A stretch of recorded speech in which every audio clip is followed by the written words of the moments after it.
Japong. I am the president of Youth Creating Change. So for those of you not familiar with YCC, YCC is a now nationwide organization that supports student social justice activists from across the country. We have more than 6 states represented and 30 high schools represented. So today we'll actually be hearing from Audrey, who is from New Jersey. YCC was originally a countywide organization with its seat in Montgomery County, Maryland. So like right in the heart of the DMV region, but we've been able to expand because of the pandemic, which is actually kind of a silver lining of what a crazy year 2020 was. I am honored as president to be able to work with these incredible activists. They are people who inspire me every day to be a better leader just because of the way that they run their incredible organizations and the positive change that they're making. So I'm really proud to be able to connect them with the kinds of mentorships we have. Our moderator for today, Lynn Harris, is one of our staple mentors at YCC. She does phenomenal work with so many different student groups in the county and is proudly representing student interests on our Board of Education here in Montgomery County. So Lynn is just phenomenal, and she's just one of the many mentors from whom fellows can learn and grow their skills with. We also connect fellows with access to grants.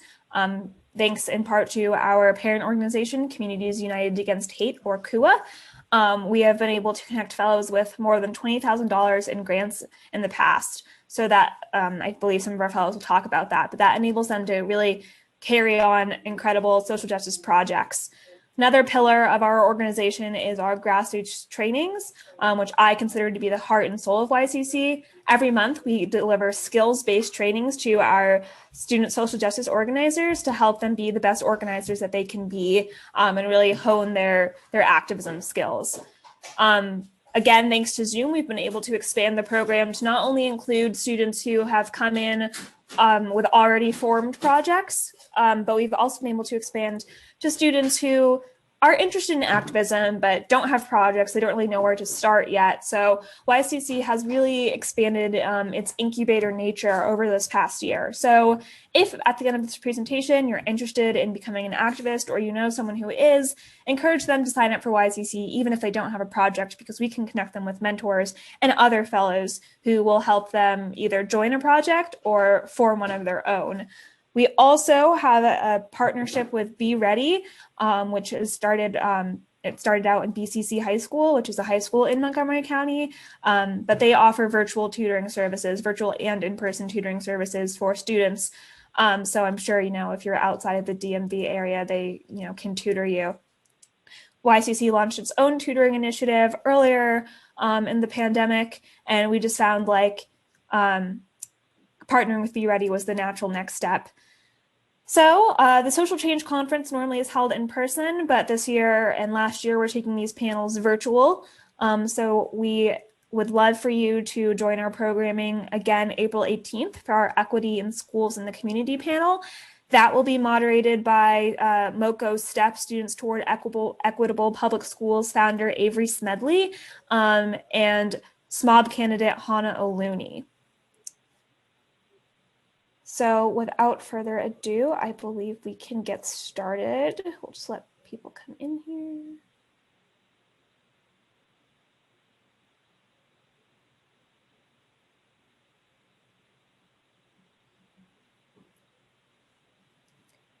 All right.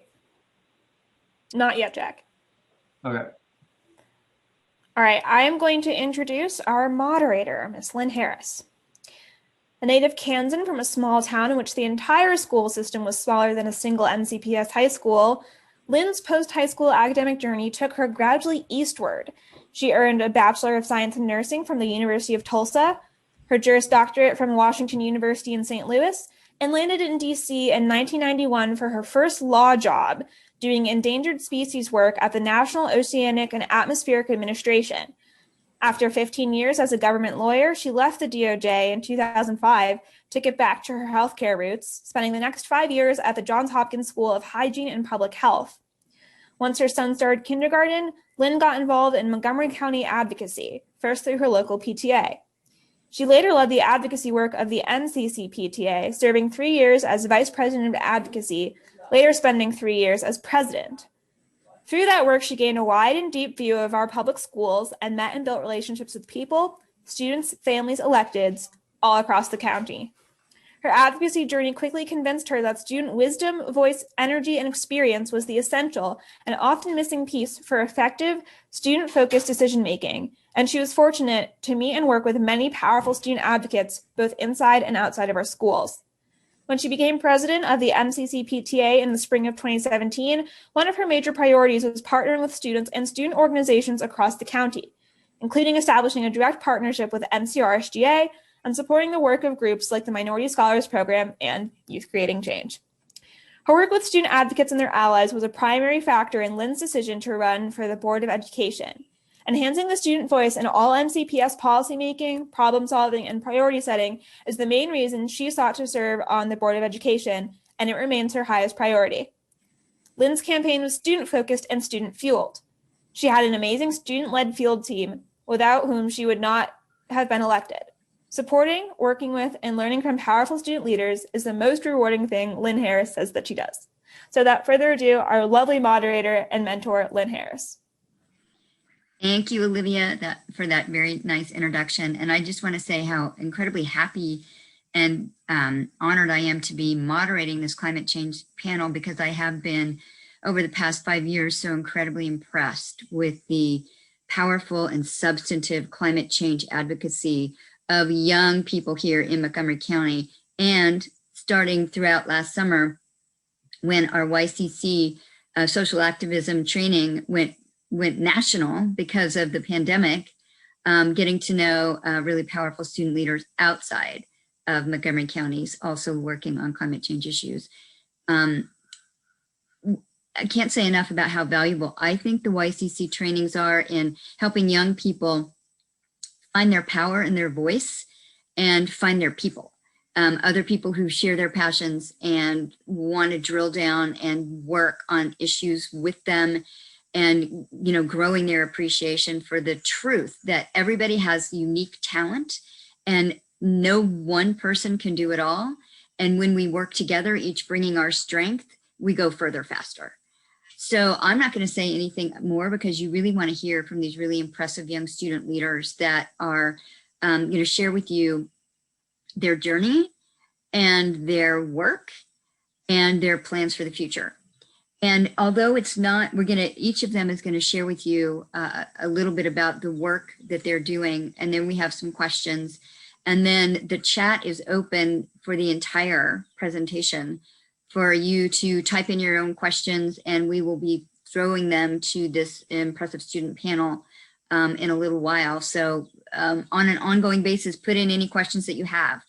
And one question that we hadn't really focused on formally, so I'm just going to tell all of the student panelists now, when you're sharing your journey, try to weave in, for the benefit of all these young folks that have tuned in to learn from you, how you found your passion, because you guys are young, but you are already doing amazing work, and how you got that start and what made you think this was what you wanted, how you wanted to spend your time and energy. I think that is something that I'd like to hear more about. So I'm just going to start quickly. Our three organizations, and we decided that they will present in alphabetical order, because that just seems kind of a good way to do it. We have three organizers from Capital Compost, Ethan Weiss, Micah Schuchman, and Jack Klaus. We have from Detox New Jersey, Audrey Ng, and from Green Tree Shelter, we have Kate Schultz. So first and foremost, the young folks from Capital Compost, take it away.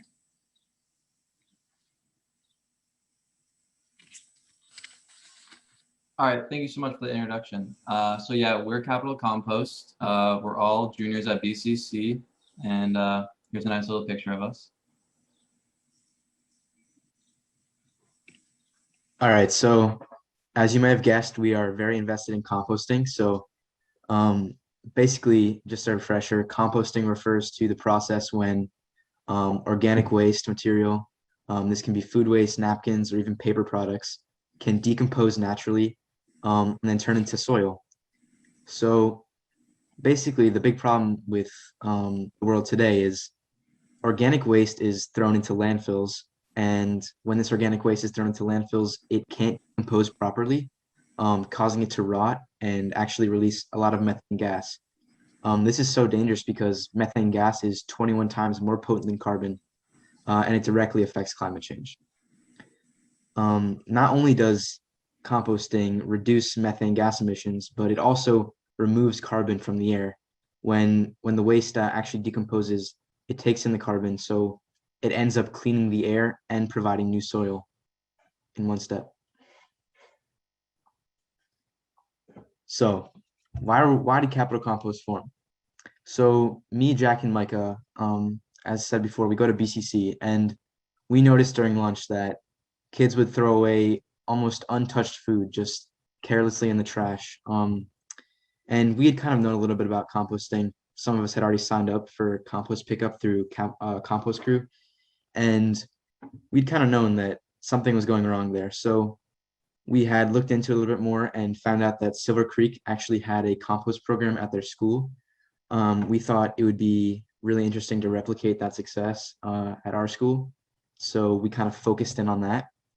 And we didn't really realize how important this work was until we kind of learned that at this rate, landfills will run out of space in 18 years. And that's just a crazy number. Only 18 years away from now, which is way too soon. And landfills are also the third largest source of greenhouse gases. So when people think of composting, they don't really think it has a huge connection with climate change, but there really is a big difference, big impact.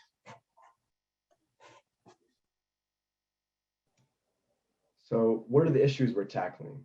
So of course, the broader issue is climate change, more specifically global warming.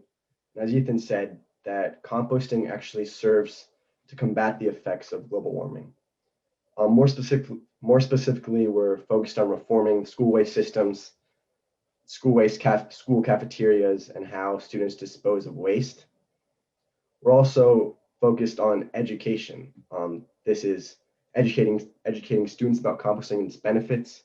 We'll talk about how we did that in student science classes, and also community outreach, getting our neighbors to start composting.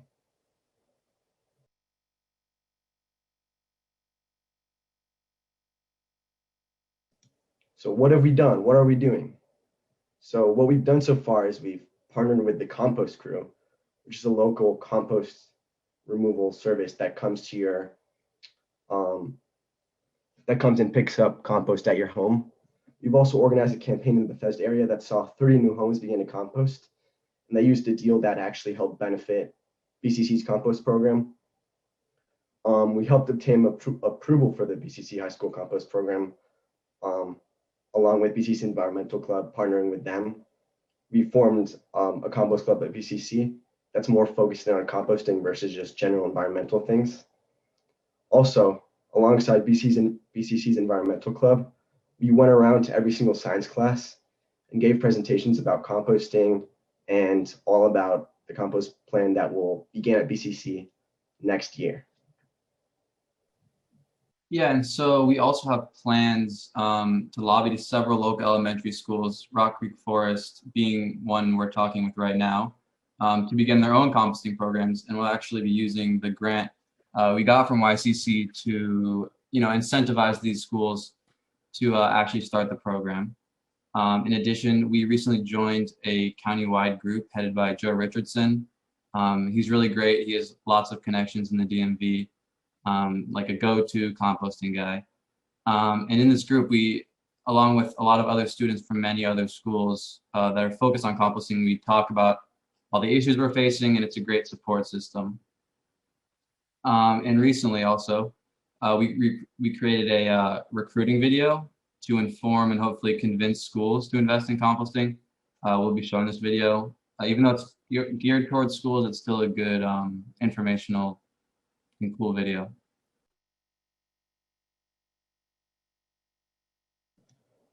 How has YCC helped us? Well, YCC has been a big part of us getting off the ground. They gave us valuable training at their training sessions in order to convert our ideas into actual tangible reality.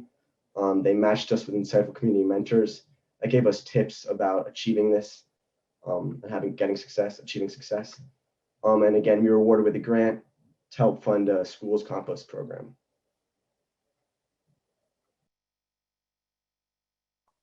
So if you guys would like to know more about what we're doing, or you'd like to start composting yourself, you can email the email on the screen, capitalcompostbcc@gmail.com, or you can find us on Instagram, capital_compost, and just send us a DM if you're interested.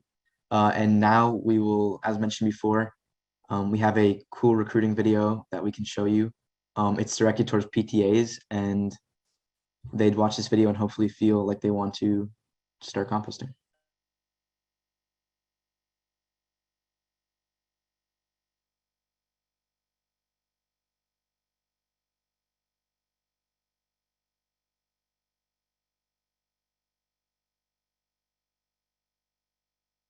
I'm not sure the sound is Hey, going through Ethan, for yeah, me. you might want to unmute yourself or whomever's playing the video.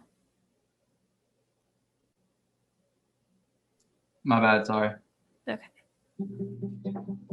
Can your school do more to reach zero waste goals? The answer is yes. Your school can start with the simple act of composting.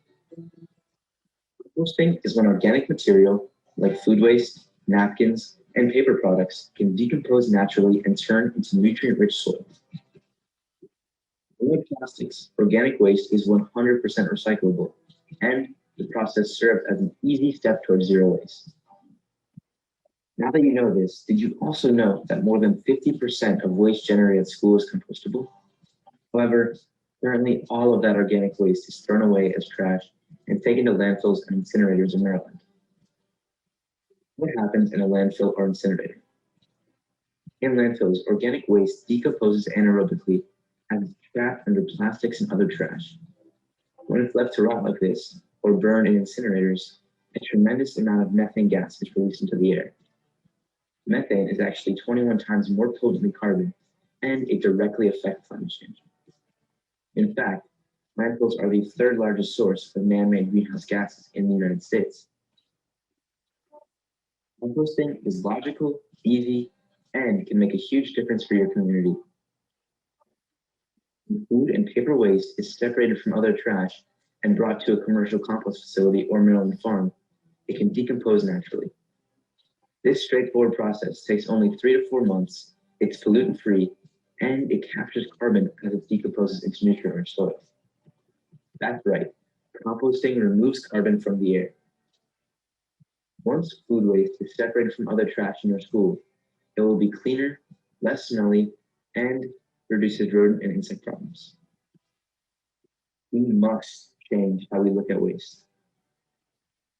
Join schools that aim to reach zero waste goals and start now. Students and advocates from several schools in Montgomery and Frederick counties have joined forces to help each other reach this goal. They include Silver Creek Middle School, Churchill, Urbana, BCC, Clarksburg Middle School, and soon we hope, your school.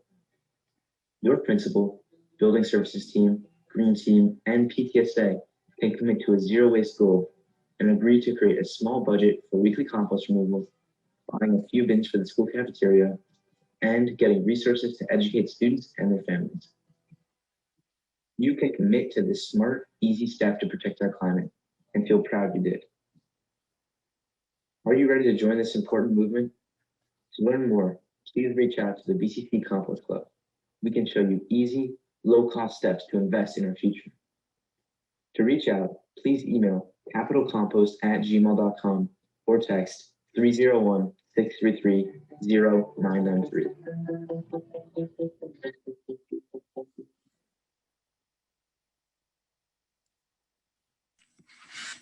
That was awesome. Okay. Next up is Audrey from Detox, New Jersey.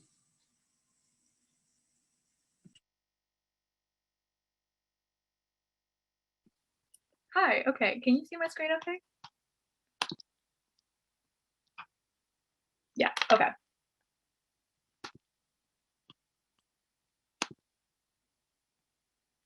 Cool, okay. Hi guys, I'm Audrey Ung and I'm the Director of Communications at Detox New Jersey.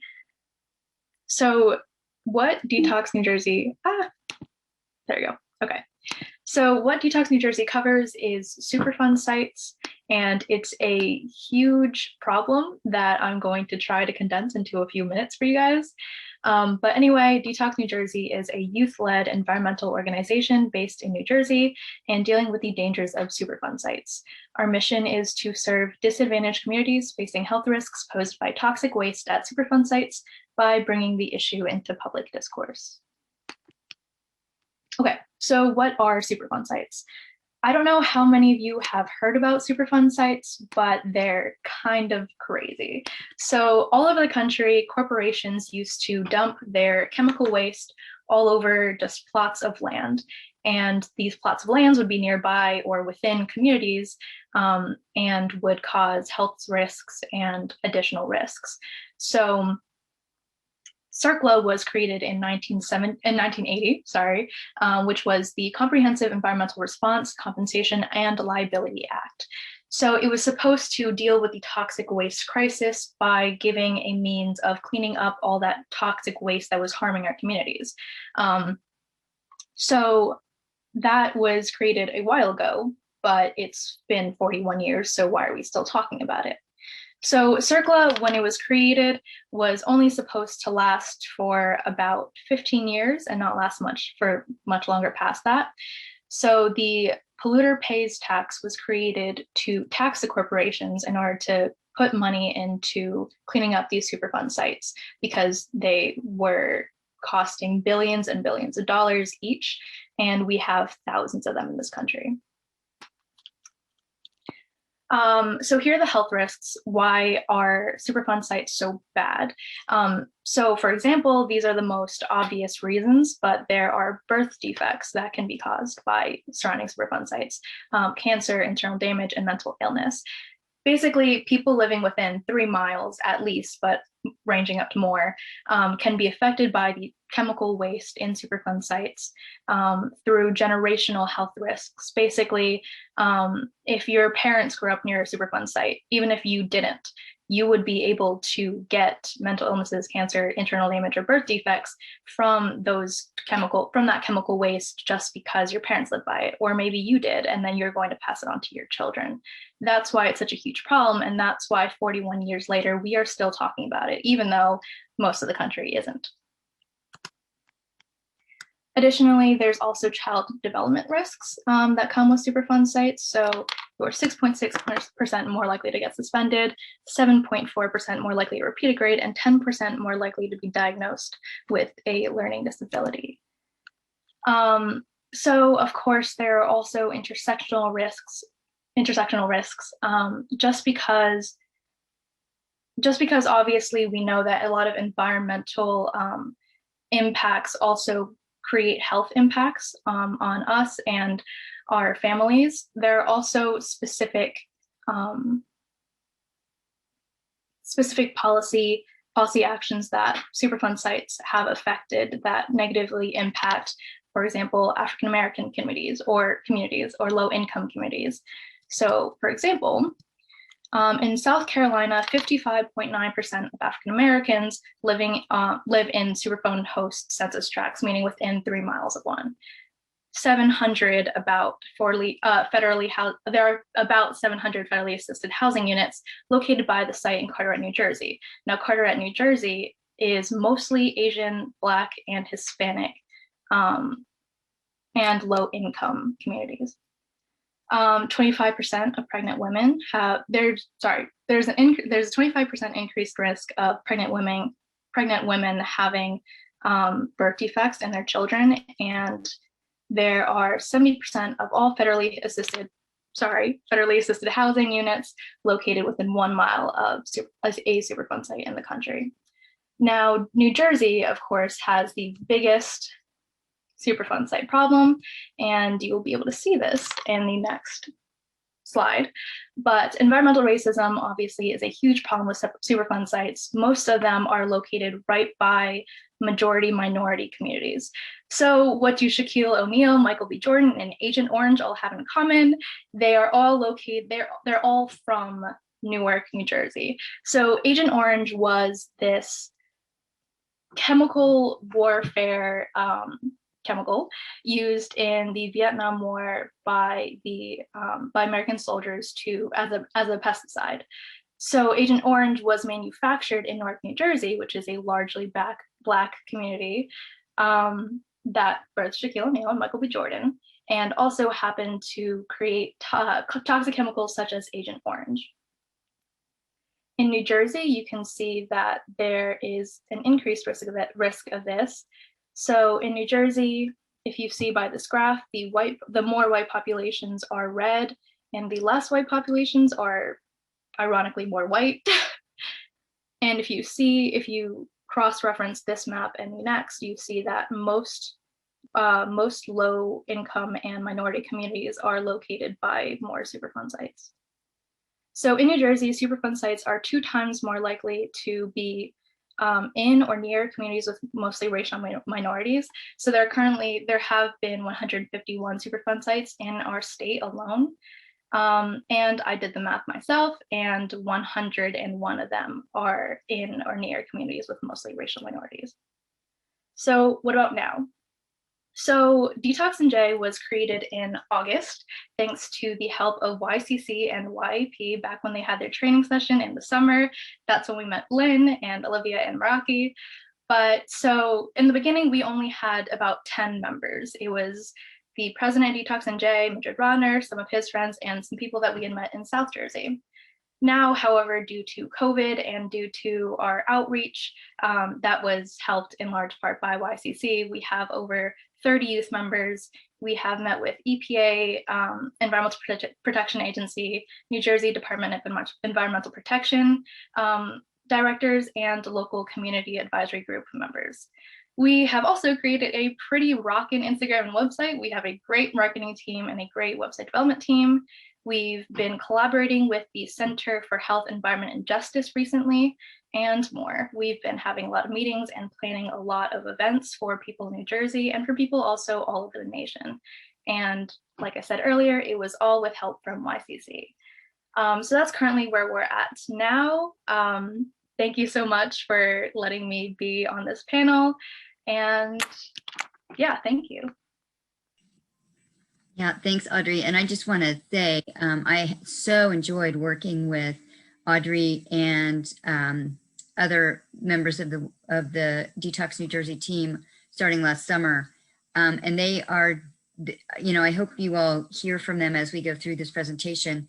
They have been so amazingly multifaceted in their approach. They're doing, local education in their communities and schools, but they're also virtually in the halls of their state house, really looking at legislative initiatives and working, as she was saying, with the State Department of Health. And I mean, they really have tackled this on all fronts. So hopefully we'll hear a lot more about how they have done so much in a pretty short space of time as we move through the question and answer period. And then our last group is Green Tree Outdoor Education, and Kate Schultz is going to share the work that they have been doing. Yeah, hi. So my name is Kate Schultz. I'm a senior at Bethesda Chevy Chase High School, and I'm going to be speaking about the outdoor education recreation program at Green Tree Shelter, which is a local shelter that's part of the National Center for Children and Families. So I originally started sort of to go back to Ms. Harris's question earlier. I originally started volunteering at Green Tree my sophomore year in their homework helpers program, which is like a tutoring based program. And I've always loved nature. It's always been a huge part of my life. Like I went to a rustic summer camp for a long time, and my family always would, prioritize spending time outside, like going to local parks and things like that. And so I think it's a huge part of my worldview and identity. And so I saw the children that I was tutoring were really awesome, but they also had a lot of energy, just like I did as a child. And so I wanted to see if I could bring the sense of belonging I felt in nature to the community living at Green Tree. And so I proposed an environmental education program to my supervisor at the shelter. And then that summer I created a curriculum and the program began in fall 2019. So these are just some photos of recent things we've done in the program. When we learned about hibernation, we made little hibernation huts with bears on the left. We learned about birds, and so we made bird houses, and they got to either keep them in their rooms or hang them up outside. And then we also just sort of go with the flow a little bit and stray from the curriculum when the weather gives us more opportunities. So that was a reindeer that some children made in the snow. So the program, every week we engage in different team building activities, science experiments, games. The main focus is to be able to move outdoors, so to get physical exercise while connecting with one another and learning about the environment. And so this connects to, sorry if you heard the panel yesterday, but this connects with poverty/COVID-19 and climate change, in that we really make sure to emphasize that these are young budding leaders in the climate change movement to protect the environment. And so we definitely encourage them to suggest solutions every week to different environmental problems and work on ways that we can combat the threats to our planet. And we also got a grant for the Chesapeake Bay Trust, so hopefully soon we'll be taking the kids to the Chesapeake Bay. And then sort of what I just mentioned, but I'm really passionate about environmental education because climate change is disproportionately impacting low-income and minority communities. And so including the children living at Green Tree Shelter in the climate justice movement is nothing short of crucial. And I think that, you know, everyone has to be motivated to protect the planet. And if you don't learn to love nature from a young age, then you won't be as motivated to advocate for environmental protectionism. So even during COVID, this is more for yesterday's, but we've still been able to have the program outside with masks on, which has been really awesome because I know a lot of activities weren't as fortunate to be able to just accommodate that new challenge. And I think that since we're in such a screen absorbed society, because we have to be, it's even more important to have these children get fresh air and be able to connect with one another outside safely. And then for YCC, the grassroots training that Olivia mentioned earlier have been really helpful when I'm lobbying for my cause, especially like applying for grants. And I've been able to connect with other student activists who are passionate about protecting the environment. And most recently, and probably most exciting, was we got a grant from YCC. And so at the end of this month, we're building a community garden in partnership with Urban Beat, which is another local organization in the county. And if you want to get involved with the program or talk to me about any of the things I touched on, or if you want to volunteer to help us build a community garden, then this is my contact info, and I can also put it in the chat. Thank you. So you can see that our panelists are all tackling the climate crisis from different, from different aspects, but all doing really incredibly important and powerful work, especially since they are being left to deal with the crisis that prior generations created. So I'm just going to start asking a few of the questions because I'm assuming a lot of the folks that are tuning in today really have a deep interest in climate change and want to do something about it. And you all have a lot to share and teach about how you have traveled your journey. So the first question, and I'll just throw this out, maybe we'll go in reverse order. So this time we'll start with you, Kate. So how did you go about networking and finding allies to do your work? Yeah, that's a great question. I think mainly, I think just talking to people in your community who share the same goals as you is something really important. So when I got the idea to have an outdoor education program, I reached out to the volunteer supervisor at the shelter, and then I corresponded with her on how to make my vision a reality. And then for actually building and writing our own curriculum, I was simultaneously taking, I go to BCC, so we have an IB program, and I was taking IB Environmental Systems and Societies, which is an awesome course. And so I learned from my teacher in that class, and then I was sort of had to translate what I was learning there to the younger age demographic that I was working with, because the kids at the shelter range from 4 to 14. So I think definitely just reaching out to people who you think would share your ideas. And then also, like when I was applying for the grant from the Chesapeake Bay Trust, the way I found them was just by Googling environmental organizations with grant opportunities, and then, figuring out what emails to email and what people to call. And I think just don't be afraid. I think it's a little intimidating at first, but you can reach out to people and hopefully they'll give you a response and you can open a conversation. Yeah, awesome.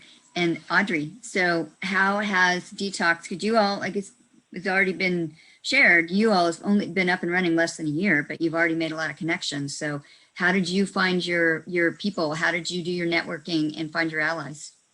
So honestly, it was all kind of just, we kind of rolled with it. We started by spamming a bunch of EPA directors. So what we did was, like, back when our meetings weren't really meetings and they were just random phone calls, we just drafted out like an email that would work for a few different people, and we edited some details, and then we sent it to like 12 different EPA directors, and that's how we started off. So we kind of just went through that. We kind of just waited for their responses. Then we met with them. Then we asked, hey, do you know who we could talk to next? Do you have any suggestions for who we can connect to? An email, could you introduce us and all that? And you were actually a really big part of that, because you suggested that we leaned in a lot on our youth and how, we are young people who want to learn more and want to make an impact. And you also suggested that everyone has really good people that they know that we don't know that we could ask about. So that's kind of how we started making connections. Yep, you never know who other people know. And Capital Compost, how did you guys start building your network? How did you get attached to Compost Crew? How did you start finding your allies? Yeah, so first off, what was huge was learning about the compost program at Silver Creek, which is really what we wanted to do at BCC. So we spoke with the main people involved with that, asking all sorts of questions about like how they got started, the process of starting a compost program, and who else we should reach out to. And that just led to plenty more people. Of course, YCC matched us with insightful community mentors, and they literally put you at the same table with other similar groups. We got matched with other climate groups. And Compost Crew was basically a product of us individually using Compost Crew with our homes, and finding out they were connected with Silver Creek too. So finding out how they made a deal for Silver Creek that we could use at BCC was really the main point in connecting us with Compost Crew. Jack? Yeah, and finding allies within our own school in the Environmentalist Club was really helpful, because through them we were able to, go to the science classes in the school and really inform everyone what composting is. So that was definitely a big step. And as I mentioned in the presentation, we joined the countywide group headed by Joe Richardson. That's really been really helpful, because it's a collection of so many students from around the county dealing with the same issues that we face. So it's good to talk through those problems in those meetings. Yeah, that's it. Yeah, and I have to say, just listening to you all talk, I have some people that I want to put you in touch with that I think would be really interested in joining your network. And just a little plug, Compost Crew is founded by some MCPS alums. And if you live in Montgomery County and you're interested in having your compost picked up at your house, they will do it for you. It's a great organization. You can find them on the website, just Google them, Compost Crew, Montgomery County. Okay, moving on. So next question, and I'm just mixing it up a bit. So I'm going to go to you, Audrey, first. So in this virtual year, in the year of the pandemic, how has that enabled you to maintain and expand your work in the digital space? And as we hopefully are going to come to the end of this pandemic at some point, how are you then going to transition your work to be into space where we don't have to be purely virtual all the time? But I think we've all learned it's a pretty good tool. Yeah, so Detox New Jersey actually wouldn't probably be a thing without COVID, and I definitely wouldn't have a part in it if it weren't for COVID. So the virtual space has really enabled us to be an actual statewide coalition, because without virtual distancing without like this virtual space existing, we never would have started talking to other towns and other kids in other towns. So it would only have been a my town kind of initiative. But because of COVID and because we had to be online, because we had to meet with EPA directors and whoever else online, that gave me and others an opportunity to actually meet these people without having to travel distances or, ask our parents, because we are still kids, right?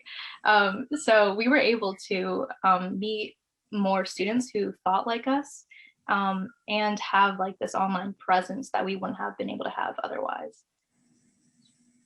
So what's next when we don't have to, when we can gather together again? Honestly, I think Detox and J is kind of just going to stick with what we've got going on.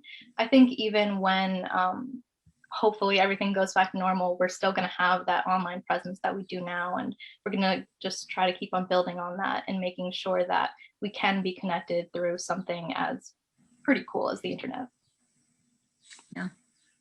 Okay, so Capital Compost guys, how have you, or what have you been able to do to maintain and expand your work, even though, you know, COVID made us all go virtual? Yeah, so we kind of started at the beginning of COVID, so we've been accustomed to dealing with that.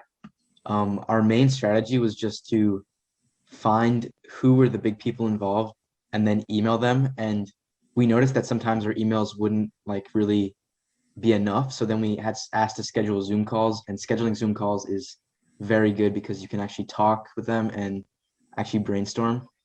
Also, we just were able to find new connections, like asking, someone else mentioned, you ask them, who else can we go to? Who else is involved? That really helped. That's how we got connected with Joe Richardson in that countywide group. And I think since we've been kind of restricted from connecting with other BCC kids to kind of build our community there, hopefully when COVID ends, we can build a foundation there and have the next generation of students like build on Capital Compost so it doesn't just die out. That's probably our biggest goal, to keep it going at BCC. Yeah. One of the things too, and hopefully we'll get to it in more depth later, is you all are students and you're moving through the system. So building the bench so your work continues is a big part of your work. And I'm so glad you just mentioned that, Ethan. So Kate, how have you been able to, you talked about it a little bit already, but have you been able to maintain and expand your activism in the virtual space? And how are you going to reboot now once we are able to have more opportunities to actually gather? Yeah, so we were fortunate in that since it was an outdoor education program, you know, and inherent part of that is being outside, which I think a lot of activities had to go outside, but that wasn't a big change for us. The only difference was that we had to make our games and activities, you know, socially distanced and wearing masks. So that was able to, I guess, the maintain part of it stay the same. But expanding, I joined YCC this year, so I wouldn't have had the opportunity. I don't think I would have gotten involved with YCC if it wasn't for our virtual setting. So that definitely allowed me to connect with other people and learn more about them and about networking. And then I also think hopefully for the future, we're going to expand the curriculum to other shelters. And I think that having meetings and stuff like that is a lot easier virtually because you don't have to, you know, like Audrey was mentioning, you don't have to find transportation to everything. Yeah, great. So now it kind of expanding a little bit. So when we think about climate change activism, I think young people are really kind of ruling it these days, making a huge splash in the world globally. So there are large organizations that have been doing climate change and environmental sustainability for decades and decades, World Wildlife Fund, Sierra Club, places like that. And then a lot of local grassroots groups, and all of you are one of those. So how do you navigate that space with the world of climate change activism as a smaller, kind of more grassroots group? And Audrey, I think we're going to start with you. So Detox and J kind of has this role of encouraging kids to know about Superfund sites, because the thing with Superfund is it is such a huge issue, but it was more of a huge issue 40 years ago as opposed to now. And now if you go around and you ask teenagers, they're most likely not going to know what a Superfund site is, and they're probably going to think you're saying Superfund site. So not that, but so we kind of have established ourselves as that youth organization, especially in New Jersey, that is focused on encouraging youth to know about it and focused on bringing allies together in New Jersey, because there are so many different amazing grassroots organizers and amazing environmental organizations like Ironbound Community Corporation, right, for example, and the different community advisory groups. So what we focus on doing, instead of trying to establish ourselves as a competing organization, instead we try to establish ourselves as someone who's going to bring something new to the table, and something that's going to encourage a larger force behind this movement that's been kind of missing lately. Yeah. So next question I'm going to pitch to you, Jack, Capital Compost.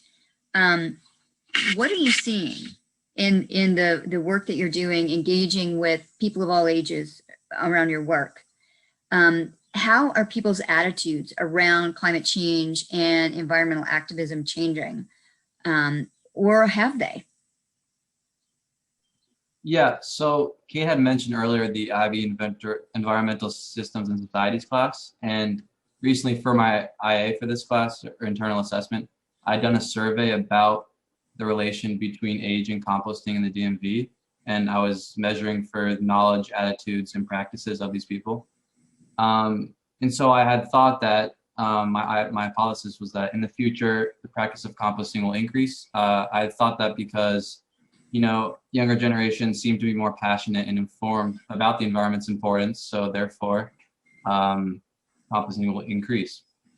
And so the data was somewhat surprising. I found that generally all age groups agreed climate change is a pressing issue. Like all the averages for every age group was 4+. I also found an interesting trend among 20 to 29-year-olds, but I guess that's kind of besides the point. So of course there were like potential weaknesses in the study, but for the most part, it seems everyone agrees that we have to save the earth, and composting is a good means to do so.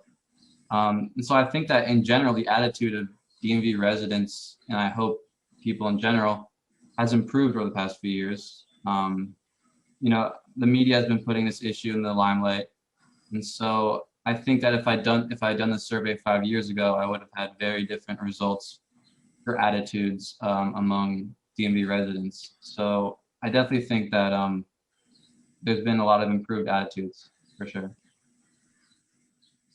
Good to know. And so now this next question, I'm going to pitch to you, Ethan. So the climate change, becoming climate resistant and resilient, environmental activism, huge area. We could talk all day about different focuses of that work. So how did you decide that this work, you know, local composting and hopefully getting the school system to be composting, how did you guys decide that that was what you wanted to focus on when there were so many things to choose from? Yeah, so me, Micah, and Jack really came into this wanting to do something important. We wanted to make a difference and kind of stand out. So we know that a lot of like climate change work, it's kind of like predictable in a sense. We wanted to do something that no one really thought about and focused on. And this year, composting has come up as a very important and focused issue. And we wanted to kind of jump on before it took off so we could be a part of it. And we came into this process just knowing we want to do something with composting. YCC was able to help us focus and like make a goal that we could actually achieve. And we managed to focus on bringing composting to our school because that's where we saw a lot of food waste. And in that same process, we decided we could also tell people about composting through the video and just like advertising it to people of our local community. And once we were focused, it really just took off from there.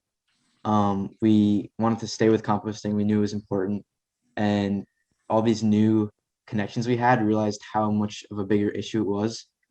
And it just kept us going. Good. Yeah, just getting the word out, doing the work. Just a quick reminder to all of the folks in the audience that any questions that you want to pop in the chat, please feel free, and we will get to those in just a little bit, because these young people, these 5 young people, have an amazing amount of wisdom to share. So pop your questions in there.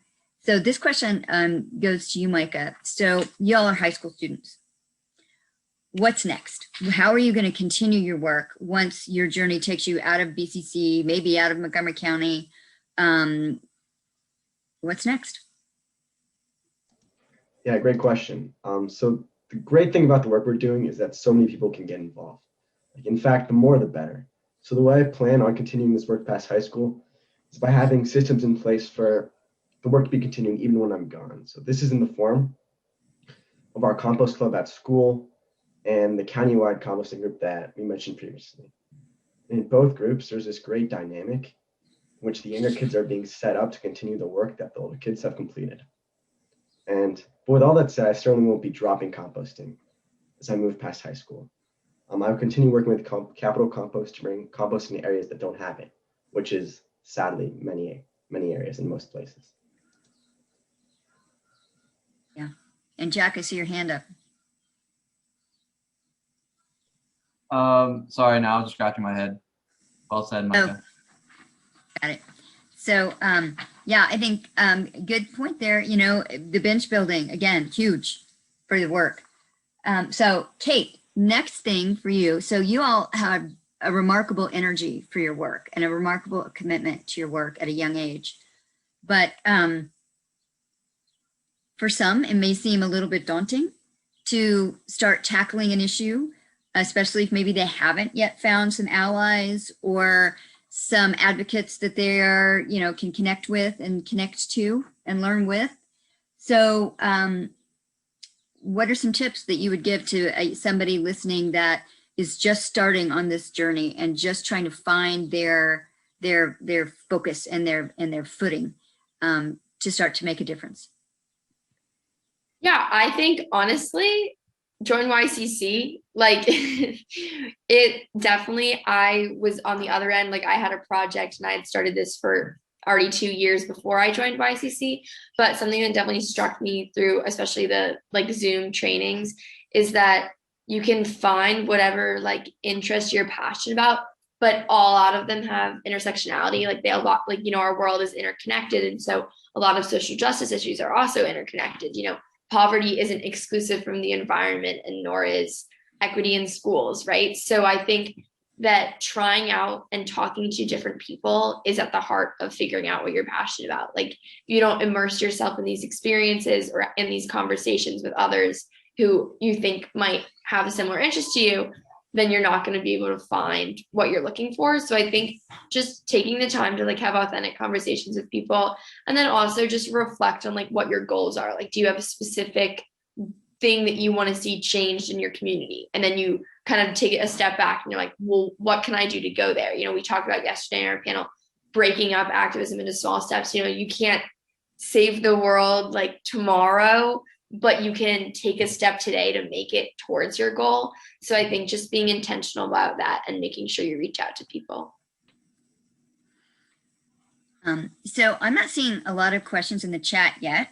So I am just going to use my privilege as the moderator to ask some questions that I would really like to hear you guys talk about. And one of the first things I want to talk about is time management. So you all are busy, you know, even in this virtual world. Maybe you're going to school in person, maybe you're not, but y'all are busy. So how do you manage your time so that you can continue your work as an activist and still take care of all of your other obligations and interests? So, and I'm going to go back to the guys at Capital Compost first. So how do you manage that time? So it really starts with having a group of people that are actually committed and will help you. Me, Mike, and Jack we know that we have to get things done. So we set times to talk and we make sure we go, we make sure we get the work done, and it all, like, we all build each other up, tell us when we need to be there and stuff. So it's just really important to get people that are actually like involved with you. It really helps you like stay with it because we're all juniors. We teach training and all that kind of stuff. So yeah. Micah or Jack, anything you want to add there?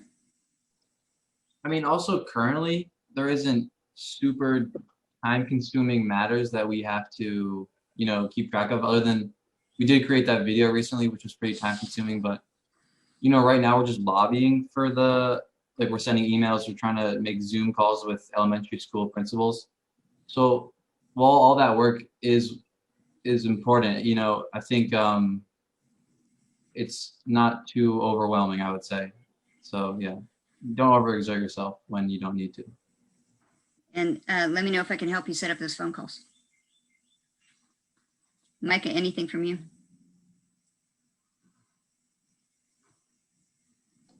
Yeah, just going off of what Ethan said, really setting deadlines specifically is helpful to us. It's like when you have a big project at school and you need to split it up. We set deadlines, and we having an organization with like 3 main founders, we really need to break up the work and have specific tasks that go to each of us. And so pairing those tasks with deadlines and then having meetings to match all of that really helps us manage our time. So Audrey, how about you? You got a statewide organization you're trying to run. How are you managing that time?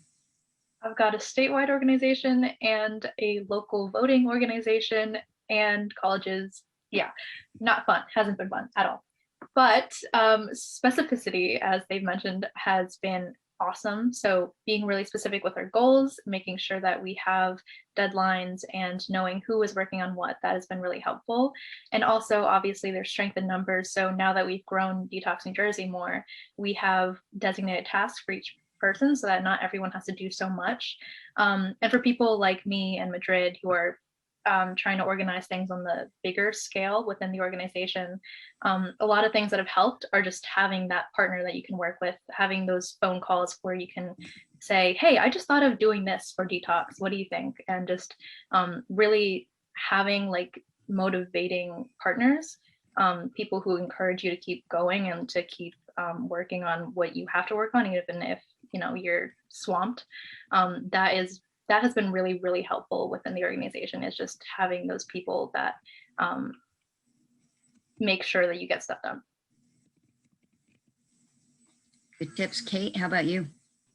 Yeah, I think I agree with everything that's already been said. I think maybe get a planner. I think the school gives them out every year, but just make sure that you set deadlines for yourself, but also don't overwhelm yourself. A lot of these projects require flexibility. Like if someone doesn't send you the email response that you were really hoping for, or we've definitely had during COVID, like the weather's been a huge thing, because normally if it rained, we could just go inside, but that wasn't really safe with the health precautions, especially since it's a living community. So instead I would have to come a different day, or instead we somehow make our activities like individually packaged for the kids to do on their own in their rooms if it was inclement weather. So I think that just being flexible and giving time for yourself, like give yourself a little bit of grace, but then also set deadlines so that you can be on top of your work.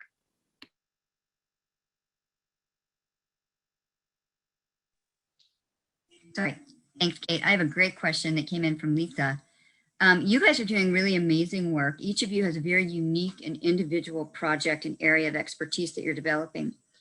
Have you thought about franchising your work so students in other states, other school systems, other schools can replicate? Because, it's easier to, I'm a firm believer, don't reinvent the wheel.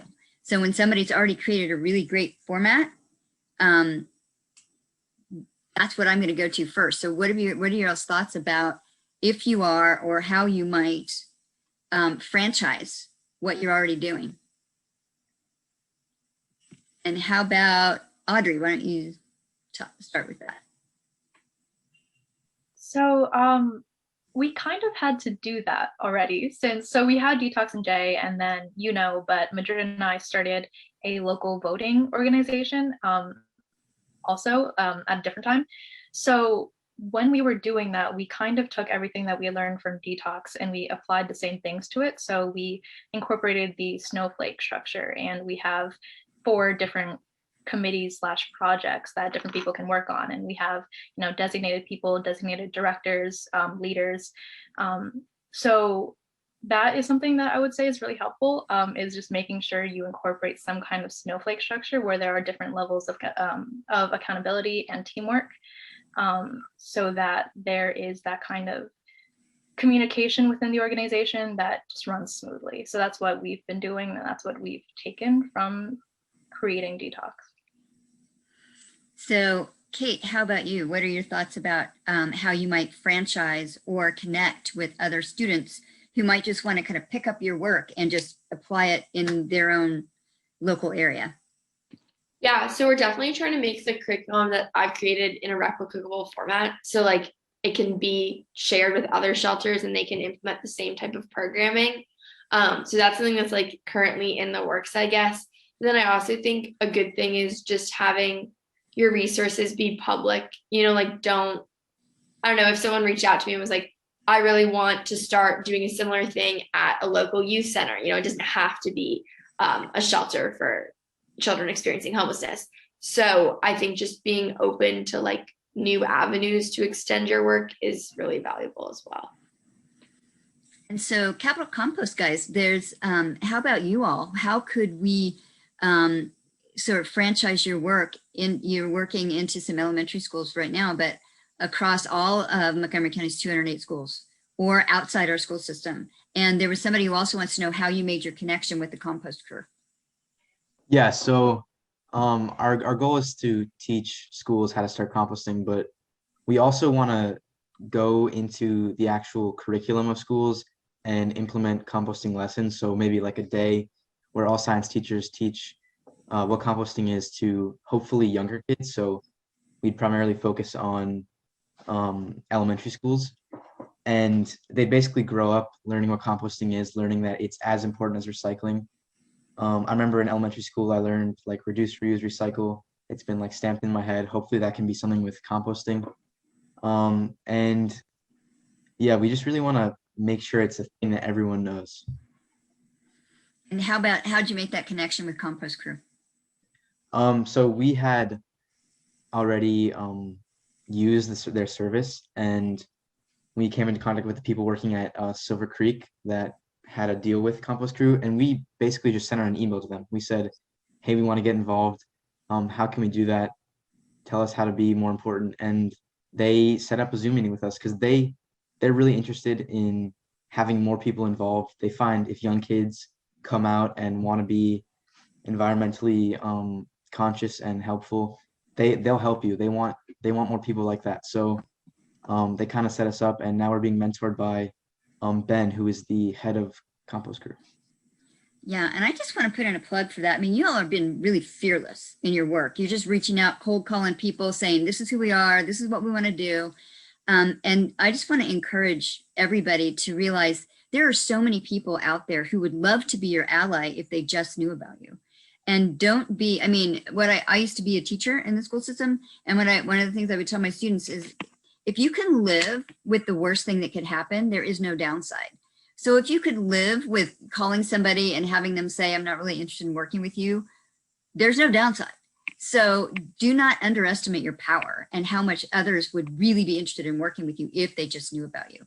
And John, you had a couple of questions that came in on the chat.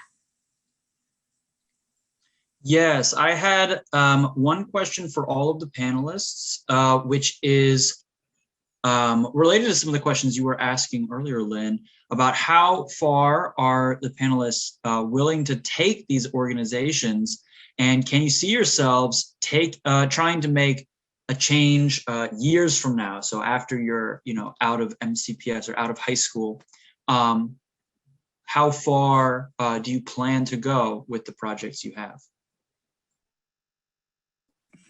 Hey, well, you want to take that one? Sure. I mean, I can go and then Jack can go if that works.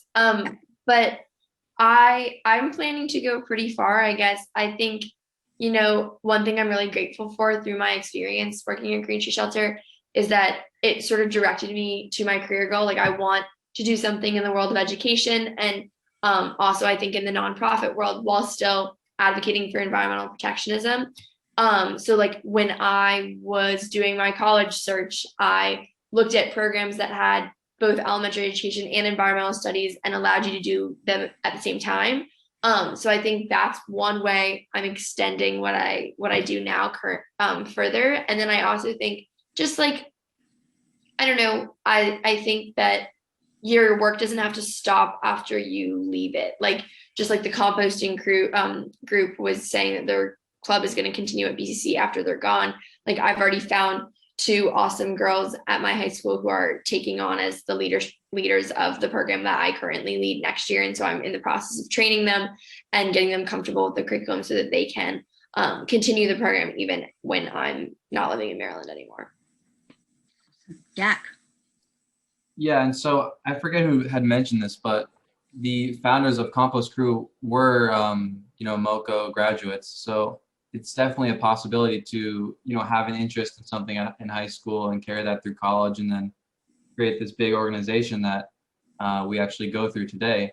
So I don't know if any of us will, end up as CEO of a compost business, but I think speaking for us all, we will all definitely continue to pursue, promoting composting in the area wherever we land. I'm sure it'll always be part of our lifestyle. So Audrey, how about you? So big news, Detox and J has already made a huge commitment because we are officially a 501c3 nonprofit already. So we kind of do have to continue this anyhow. And I know that the Detox and J leadership are all really excited to keep on continuing this through college. We do want to be a college undergraduate and high school organization, really focusing on the youth. So eventually when I do have to leave because I get too old, I will, but for now, I think we're definitely sticking with this. So got a great question too. It builds on some of the themes we've already been talking about, and Kate, you talked a little bit about it specifically. How do you, thinking about legacy, bench building, keeping things going after you've moved on to what your next great thing, how are you identifying those folks to bring on board with you and to get involved in your work? And as Kate was saying, train them up to keep it going. And I'll say, who wants to take that one? I can just finish explaining what I was saying earlier. I think that definitely just find people who are also passionate, but then also people who are not overcommitted. I think that's something that, you see someone and you're like, wow, well, they're such a good leader in XYZ, so they would also be a good leader for mine. And that could be true, but you have to make sure that they're not overcommitting themselves, because you would rather have someone who, doesn't have as much experience in your area, but can make the commitment to that experience than someone who is trying to overextend themselves. So the 2 girls I found, I worked with one in another organization called Best Buddies that I'm involved with in my school. So I knew she was a capable leader and a compassionate person, so that she would be a good fit for Green Tree. And then the other one, I was tutoring her in bio and we got to talking about it. And she, was really passionate about protecting the environment and also working with children. So I think just find people who have similar goals and interests to you, but then also make sure that they are willing to make the time commitment necessary to take on your legacy of your group. Yeah. And I think that's a really good point, Kate, because I'm a firm believer that when you are trying to get people to come on board and work with you, you really want to be an honest broker. You do not want to mislead anybody into the time commitment involved, the work that needs to be done, the skill set required. Because I think we've all seen some times when people looking to keep their organizations going and moving bring people on board with the promise that you really don't have to do that much, which is almost never true. So being really honest and making sure that people do have the time, and some people are better at saying no than others, and some people are better at sort of being really self-aware than others. But that is a really good point. Audrey, how about you? What are you all doing about really, building that pipeline of youth leaders in New Jersey? Yeah, so I think that something that New Jersey is lacking is something like what you guys have in MoCo. So we've been trying to have our organization be that kind of organization that finds really passionate and inspired and capable young people who maybe just haven't known that they were that interested in climate change or that interested in Superfund sites, So what we've been trying to do is, through educating people about this pretty unknown issue, at least among our age range. We've been trying to find people who we've seen are like, oh, I actually had no idea this was such a crazy issue and I really want to work in this. And then we find them and we kind of pick them up and take them under our wing. And because Detox and J is such a small organization still, we have been able to develop like really personal relationships with the people in our group. So through educating people who don't really know enough yet, and just finding the people who are passionate, that has been a really great way of, I guess, developing young leaders, because a lot of them don't even know that they are young leaders yet, you know? Good point. So I'm going to ask the guys at Compost Crew or Capital Compost a question that gets to the same thing about bench building, but you guys are BCC centric and sort of DCC centric. You're in Down County centric. So how are you thinking about extending your reach to Clarksburg or Poolesville or Magruder or Sherwood, some of the other students that are, you know, some of the other schools in the county that I'm sure also have powerful young leaders who have interested in climate change?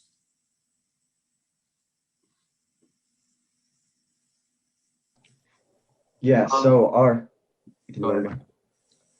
yeah, we might have mentioned that that what we're doing with Joe is countywide and focused mostly BCC, DCC area, but it actually has members all over Maryland, and actually there's like one or two all across the country. But the goal of that group is actually to continue bringing in more students. You want just, we know now we have like 20 members coming to the meetings, but we want there to be 50. We want there to be more kids coming from everywhere to these meetings, because we want this to be a movement. And so we think it's more like the reason we approached Rock Creek Forest and the elementary schools that we did is because we're alumni from those schools. And that's why it's powerful. Like, we went to that school, we want to see, we have personal investment in changing that school. So we feel that with this growing movement, there'll be kids from all over, and they'll tackle the schools that they went to. And if they're current students, former students, that's better. Got it. Anything else from Jack or Ethan? We also just found a new contact. Carrie reached out to us. She's the head of the green team at her school up county. So it's really easy once you put yourself out there to find new people. And yeah. Awesome. Okay. This has been great. I have so enjoyed hearing all about the work that you're doing and learning more about your really powerful advocacy. And I'm going to toss it back to Olivia now to kind of close this out. Thank you so much, everyone. Thank you, panelists, and thank you, Lynn, for moderating. We've had a wonderful and very, I think, in-depth discussion today. If you are interested in attending the April 18th panel on equity in schools in the community, co-moderated by Avery Smedley and Hannah Aluni, the same link you used to sign up for this panel, you can use to sign up for that panel. John, I believe, I think John will put it in the chat there. If you'd like to find out more about YCC, you can follow us on Instagram at, I'll put it in the chat, at kua.ycc, or you can check out our website. John, if you could also put the website link in the chat, that'd be great too. Especially if you want to apply to be a fellow, or if you'd like to apply for a grant and fellowship next year in the fall. Thank you so much, everyone, and we hope to see you next Sunday. Thank you. Bye.